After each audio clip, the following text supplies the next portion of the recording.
Presentation of dialogue on Idaho Public Television is made possible through the generous support of the Laura Moore Cunningham Foundation, committed to fulfilling the Moore and Bettis family legacy of building the great state of Idaho. By the Friends of Idaho Public Television, by the Corporation for Public Broadcasting, and by the Idaho Public Television Endowment. You know, people remind me constantly that I've won the Pulitzer Prize, so I can't pretend it didn't happen, but I don't think about it. I just write my very strange, crazy stories. Coming up, I talk with author Adam Johnson about his Pulitzer Prize-winning novel and those strange, crazy stories. That's Conversations from the Sun Valley Writers Conference on Dialogue next. Stay tuned.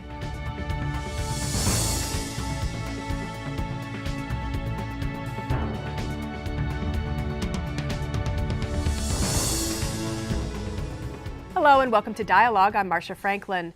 When author Adam Johnson became one of the few Americans to get into North Korea, he didn't just write an article. He wrote a book that won the Pulitzer Prize for Fiction in 2013. The Orphan Master's Son has been called a daring and remarkable novel, one that mixes fantasy and reality to conjure up what life might be like for those locked in the totalitarian regime that is North Korea. But Johnson, a professor of creative writing at Stanford University, didn't rest on his laurels. His short story collection, Fortune Smiles, garnered the National Book Award just 2 years later in 2015. I sat down with this intriguing author at the 2018 Sun Valley Writers Conference. I started by asking him about the continued interest in his book about North Korea and his thoughts on our relations with that country.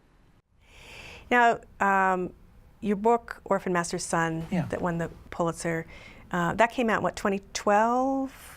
That's exactly right, yes. But people are still asking about it. There's this fascination with North Korea. Mm-hmm. Is that tiresome to you, or do you enjoy still talking about North Korea and follow what's happening there? Well, it is a book I started writing in like 2004. So it took me like 7 years to write the book. And I haven't reread it really, so it's something that kind of lives in me, but is being kind of like a little vestigial a bit. But I care about North Korea. I care about North Koreans. Every time I meet a defector or hear the story of a defector, I'm deeply moved. And also, people are curious because it's a difficult place to report about. The only information we have about North Korea comes from human narratives, which are impossible to verify. So I do feel a duty. I mean, I wrote a big imaginative, crazy book, so it is a work of imagination.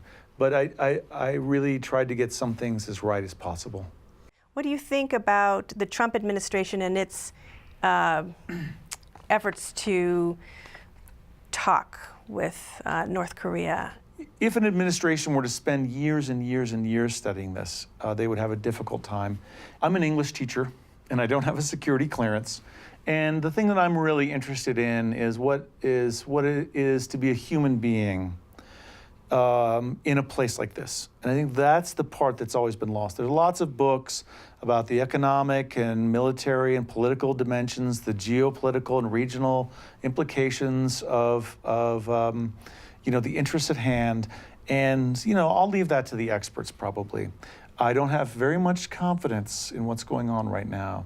And the site of that summit where the North Korean flag was interspersed with the American flag and the all we believe as those two leaders shook hands was sickening to me. Though I think talking's good in general, but it's the people I care about and the humans. I don't know what the administration right now, Trump is who I'm talking about, I don't know what they think of, what he thinks of our Constitution. It means a lot to me. And that flag means a lot to me. And to see it waving with a symbol for me of execution, of starvation as a weapon against the people, of utter tyranny and psychological domination, sickened me. I mean, it hurt me to see those two glad-handing one another. North Korea makes an appearance in your latest book of short stories, and in fact, it is the title story, Fortune Smiles. Right. I really enjoyed this story, if enjoy is the right word. I learned from it. It takes a different look at what it means to be a defector from a totalitarian country. And in fact, some people yearn for what they had. You know, people escape from North Korea because their lives are very difficult there. It takes the average person 18 months from crossing the border into China to make it to South Korea. And they're usually pretty educated about the world by the time, you know, that takes place. But still, imagine going from a country that still doesn't have a stoplight, right? They have a nuclear program, but they don't have a stoplight yet. They don't have a phone book. They haven't invented these things. To Seoul, one of the most bustling, complex, sophisticated, advanced cities in the world. I mean, imagine coming from North Korea to the South, in the North Korea where you might do your laundry in a stream, right? To a place that's so sophisticated, but you have to learn why you would pay money for rent, why you'd have to buy your food, how work functions, what a bank account is, the things people have never seen. And the North Koreans talk about, you know, I'm generalizing, but I think it's true, that in the North to survive, you have to lean on other human beings. When you get food, you have to share it because you'll need it. And when you have information, you have to share it. And in the South, they say, you don't know your neighbors. They look at their phones. They don't care about you. And you don't need people, and they don't need you in a way that's very alienating for them. Some of them want to go back then, and do some of them actually? Well, certainly there have been documented cases of redefections, lots of them. And I think there would be more if it weren't so impossible because of the DMZ. You might want to go back, but you might not say, I'm going to spend another 18 months of a harrowing sojourn to do it. And the result is that when people get to South Korea, they go to a facility called Hanawon that helps train them for months to how to adjust to the South. And we're talking about 1,000 people a year. Imagine if North Korea fell and 24 million people like this had to suddenly integrate into a free society. Do you know what the reaction was inside the country, say by the elites, to your book? Well, you know, North Korea has a lot of concerns, and what, you know, some guy in California wrote is probably not at the top of them.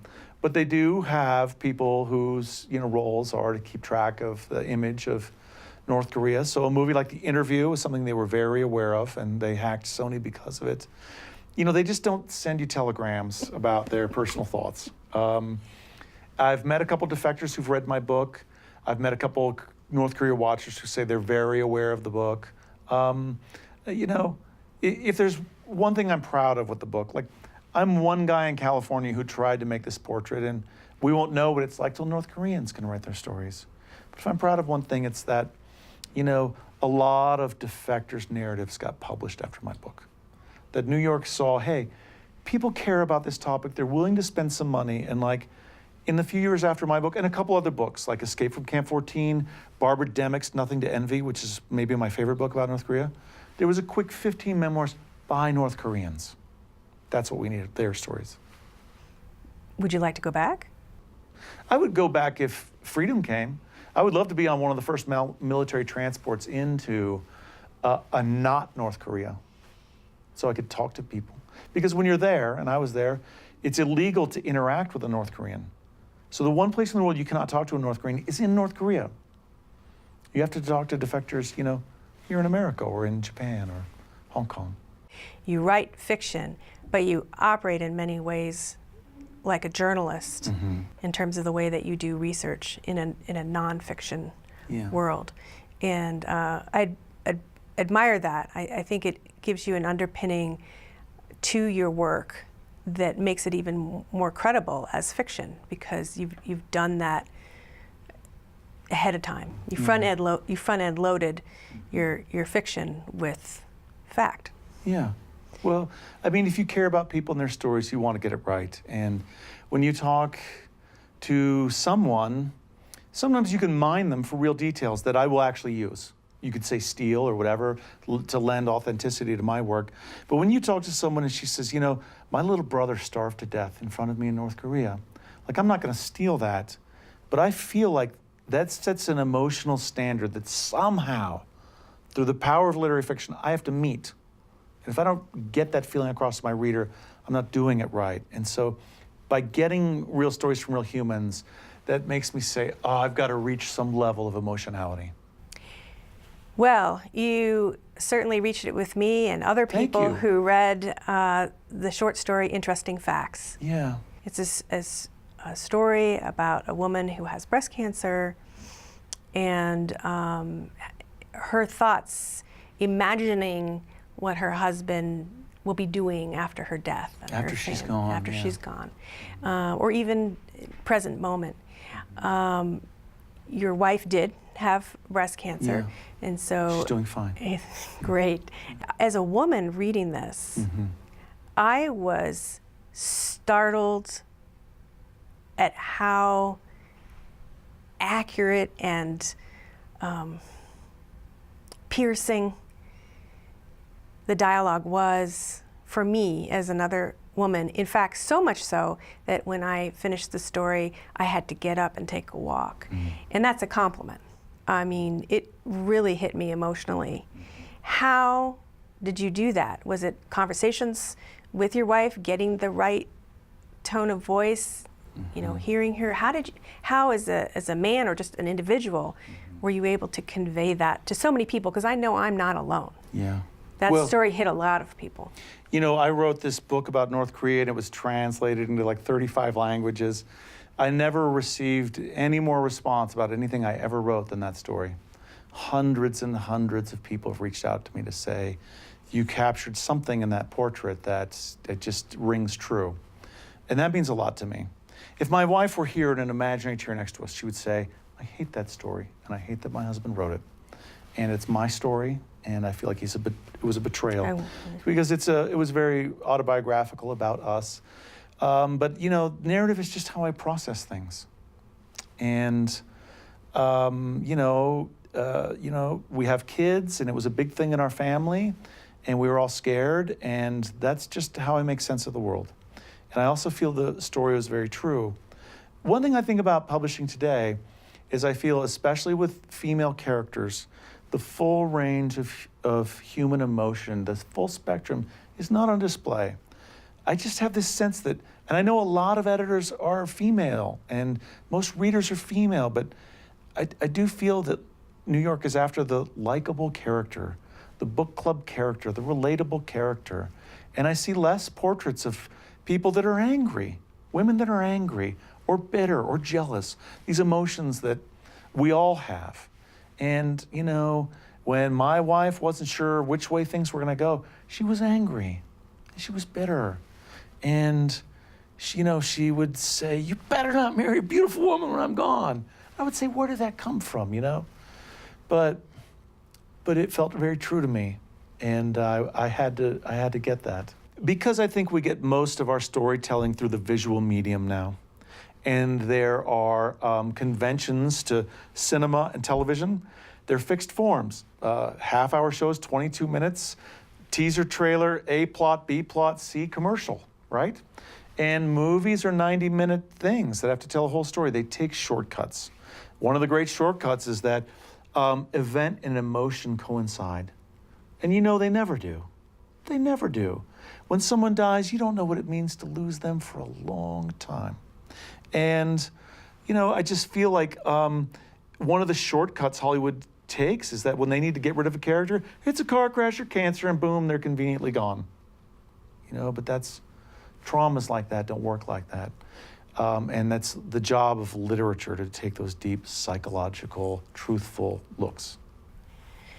Another truthful look that you took is another tough subject, and one that I don't think has been portrayed in its wholeness either. And that is, you have a story called Dark Meadow. That's right. It's about a reformed, we hope, pedophiliac. Yeah. Pedophile. Yeah. And again, the layers of this man that you show and what he's struggling with. Yeah. You know, that as a reader, you're thinking, oh, now I don't want to have any sympathy for this person. Right. But in the fullness of humanity, you do. Yeah. But you can't research that one. That's true. I was not typing any words into Google. But I'll tell you this, you know, three things briefly. One, I do believe as a writer and an artist that, humans are humans. And that to find someone's humanity is our duty as a writer. And I don't think you forfeit it, really. So this is one of those stories that would challenge that at the very edges of what it is to be a human. Secondly, I have a friend. He's a Christian. He's a minister. He's dedicated his life to working with sex offenders in the prison system. And, he worked with them there, followed them on their release. And he would say, I'm a dad, right? My impulse is like, lock those guys up and they're monsters. But he would say, no, they're humans. And normal people can go down a path. Or people can be victimized and do things they don't want to do. Or people have their narratives torn by other humans and they don't ever repair them and then repeat them. And so, this question of how human is someone who's done something like that, who's offended against a child, was always in my head. And then, really the real key ingredient was I cut alcohol out of my life. And I just saw that I was drinking too much. And I thought, I better start now or I'm not going to be able to stop. And it took me for a whole month. I was I heard this little voice in my head that would say, what are you going to have to drink today? And I hadn't heard it before because I'd been answering it, And during that time, I kept feeling, whoa, there's a little voice in me that's telling me to do things that I don't want to do, that are bad for me, for the people around me. And that voice, I just put it into an offender's voice. So I did take something really genuine from me about me doing harm to myself and to people I care about. And that's the struggle that my character goes through. And if you think about what makes a good story, a character who can't reveal something secret, a character who's in a trap. We always care about someone who's trapped, someone who's in the tension within the proximity of something that's bad for them, and this character struggles every minute of every day to be good and to not be bad. And actually, he was a heroic character to me. And he never hurt anyone, though he had that voice in his head to do it. And I think it makes for a human, gripping, universal story. I also enjoyed your portrayal of a UPS delivery man after Katrina in Louisiana. Right. I know a lot of research went into this as well, including putting on the brown uniform. I did wear my browns, yeah. And asking UPS if you could get they sent you a uniform, right? And you rode around with a UPS delivery person after Katrina to see how that all came together. Well, I had lived in Louisiana. I cared about Louisiana. And, I just wanted to write and tell people stories. And one of the first things I read was that UPS kept driving through the hurricane. They knew all the people on their routes. They knew whether those humans were safe. And a lot of, first responders came from out of town and they didn't know these communities. And so, I just wanted to meet these drivers. I wrote to UPS World Headquarters in Atlanta. They overnighted me my uniform, and I got to work with a couple drivers who had voluminous knowledge of their communities. And they would say, hey, go in that house and ask that person what happened to his dog. And so, there I was with my camera and my recorder and boxes. I delivered hundreds and hundreds of packages before those drivers would trust me. But that's how I got those human stories. And then I turn that usually into fiction. Sometimes I write nonfiction if I feel that's more true. But often, the ability to maneuver every aspect of a narrative allows me to have a larger total effect. I like the way you snuck part of your son's name in there too. Oh yeah, Geronimo. Well, my son was that age, and I was like, what would happen if we would have been displaced like that? Your kids, by the way, have amazing names. Well, they're pretty great kids. I have a great wife, and she. All with J, huh? James Geronimo, Justice Everlasting, and Jupiter. What great alliterative names. We're at the Sun Valley Writers Conference right now, and Supreme Court Justice Breyer was here, so I got to introduce my daughter, Justice Everlasting, to Justice Breyer, and that was a real treat. What was his response? He was like, I think she was pretty amazed. Where does the name come from? We talk about the Supreme Court a lot in our house. I bet. Where does that name come from, Justice Everlasting? Well, I just thought, I do love those trait names like hope, charity, faith. I love those names, but I just thought, in 2006, we needed more justice in the world. And so then the middle name's a no-brainer, Everlasting. Talk to me about short stories and how they fit in your repertoire and in your creative moments. I mean, what do they do for you and with you? Wow. I think of, short stories in several ways. One, I feel like all narrative is just like a mechanism. It's a machine that I operate. And I feel like it's a meaning-making machine because a narrative works on all these levels that you're not aware of. When I'm a reader, I just get swept away in a story and it just happens. And at the end, like, wow, I have a feeling. And I feel like a story is like, to me, I feel a story with emotion and I can just put it on the shelf like a book, right? Like a can of ingredients. And it will store that emotion indefinitely. And then someone can read it and it's released like a battery charge. So a story's kind of special that way. A novel has larger interrogations. Do you learn a lot about yourself as you go through this process as well? That's a great question, actually. I think as any artist in whatever medium, their early work is like processing who they are and their place in the world. And as a writer, that means maybe your early work is more, autobiographical. And my early stories were about me and how I saw the world, and then larger narratives about community and family. And then at some point I was like, you should write fiction, like real fiction about life beyond your perception. And that required research, more research than I'd ever done, to truly do what a novel's capable of, which is transcending time and place and your own experience. Because that's the great trap of existence is you know the past, but you can never revisit it. You don't know the future at all. We're trapped in the amber of the moment, as Vonnegut would say. And of course, we're trapped in our own minds. And here's an art form specifically designed to enter the minds of others at any time and place necessary in the world. And so in that form of writing, it allows me to do these things. And I feel like it's my duty to take full command of that gift. You have won both the Pulitzer Prize and the National Book Award.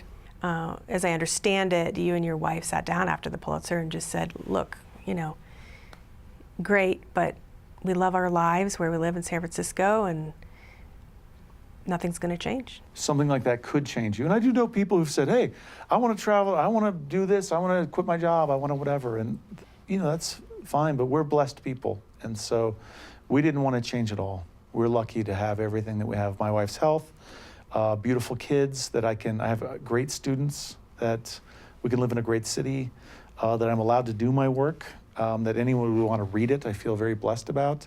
And if someone came and said, we made a mistake, we're taking them back, I would be just fine.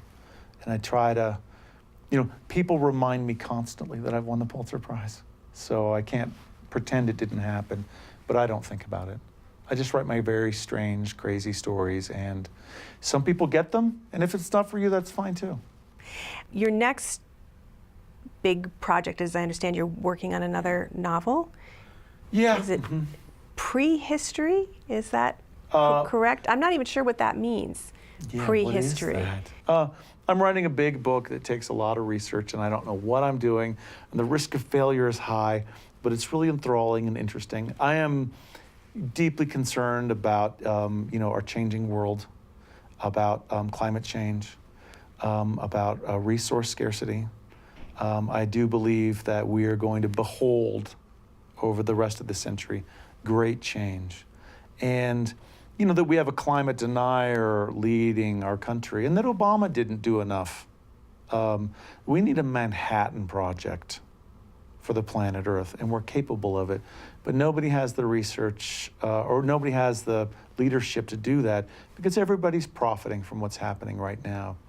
And, but what about your kids? What about your grandkids? If you care about immigration, you care about climate change. because there are going to be internal displacements. There are going to be external displacements. Lots of Florida is only 6 feet above sea level. That's going to happen. It's just a fact. It's a fact before this century's out that 20 million people are going to have to move out of southern Florida. It's just a fact. Irrefutable. So what is that going to mean? Where are those people going to move? What jobs are going to take? What communities are they going to enter? So I'm writing about resource scarcity. Not about now, but I found a historical case of it where we can maybe learn about cultures and how the different strategies they adapted. Well, at the risk of people thinking that all of your stories are, just completely dark and depressing. Yeah, where's the happy story? I have to say that you have a lot of humor in your stories too. Dark humor sometimes, but you do bring humor in as well. I feel like my language, I like it to be warm, liquid, embracing, beautiful. Even if the subject matter is challenging, I have a sense of humor, and I think the world is humorous. And, like I wrote this book about North Korea, The Orphan Master's Son, and a couple people said, there's nothing funny about North Korea. There's nothing funny about that. You can't have laughter in there. That's wrong. But again, that goes back to erasing like the full breadth of what it is to be a human. And what if you took humor from a people, right? And I'm no expert on North Koreans. I've been lucky to meet some. To me, they have great senses of humor, right? And hard-earned ones that I get. And, North Korea is funny, but it's also painful, difficult, and it invites us to contemplate what it means to survive in the world and what it means to live a meaningful life. And you can't do both in that place. And the people who want to define themselves have to go. And in doing that, they have to lose everything. Well, I look forward to seeing, reading, feeling what you next write about us as a human species. Well, get to work, she says. Well, hey, the last one took 7 years, right? So yeah, you can take your time. Yeah, it is a solo effort for sure. Yeah. Well, congratulations on all that's happened so far, and thanks for taking the time to talk with me and our viewers. I really appreciate it. Thank you, Marcia. My pleasure. Cheers. You've been listening to Adam Johnson, a writer and professor at Stanford University. Our conversation was taped at the 2018 Sun Valley Writers Conference. My thanks to the organizers of that event for allowing us to do interviews with some of their illuminating speakers. If you missed part of the conversation or want to stream any of the more than 50 interviews we've done at the conference, check out the Dialogue website. Just go to idahoptv.org and click on Dialogue. For Dialogue, I'm Marcia Franklin. Thanks for tuning in. Presentation of Dialogue on Idaho Public Television is made possible through the generous support of the Laura Moore Cunningham Foundation, committed to fulfilling the Moore and Bettis family legacy of building the great state of Idaho. By the Friends of Idaho Public Television, by the Corporation for Public Broadcasting, and by the Idaho Public Television Endowment.